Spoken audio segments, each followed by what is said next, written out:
Why do you think that is? I mean, why is that? I mean, is it just because people are lazy today, or they're bored? I mean, are we just like bored, spoiled children who've just been lying in the bathtub all day, just playing with their plastic duck, and now they're just thinking, well, what can I do? Okay, yes. We are bored. We're all bored now. But has it ever occurred to you, Wally, that the process that creates this boredom that we see in the world now may very well be a self-perpetuating, unconscious form of brainwashing created by a world totalitarian government based on money, and that all of this is much more dangerous than one thinks, and it's not just a question of individual survival, Wally, but that somebody who's bored is asleep, and somebody who's asleep will not say no? See, I keep meeting these people. I mean, just a few days ago, I met this man whom I greatly admire. He's a Swedish physicist, Gustav Bjornstrand, and he told me that he no longer watches television, he doesn't read newspapers, and he doesn't read magazines.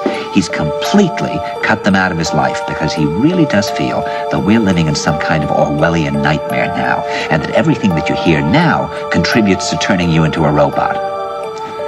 When I was at Findhorn, I met this extraordinary English tree expert who had devoted his life to saving trees. He just got back from Washington, lobbying to save the redwoods. He's 84 years old. He always travels with a backpack because he never knows where he's going to be tomorrow. And when I met him at Findhorn, he said to me, "Where are you from?" And I said, "New York." He said, "New York, yes, that's a very interesting place. Do you know a lot of New Yorkers who keep talking about the fact that they want to leave but never do?" And I said, "Oh, yes." And he said, "Why do you think they don't leave?" I gave him different banal theories. He said, "Oh, I don't think it's that way at all." He said, "I think that New York is the new model for the new concentration camp, where the camp has been built by the inmates themselves, and the inmates are the guards, and they have this pride in this thing they've built. They've built their own prison, and so they exist in a state of schizophrenia, where they are both guards and prisoners, and as a result, they no longer have, having been lobotomized, the capacity to leave the prison they've made, or to even see it as a prison." And then he went into his pocket and he took out a seed for a tree and he said, "This is a pine tree." He put it in my hand and he said, "Escape before it's too late." See, actually for 2 or 3 years now, Chiquita and I have had this very unpleasant feeling that we really should get out. And we really feel like Jews in Germany in the late 30s. Get out of here.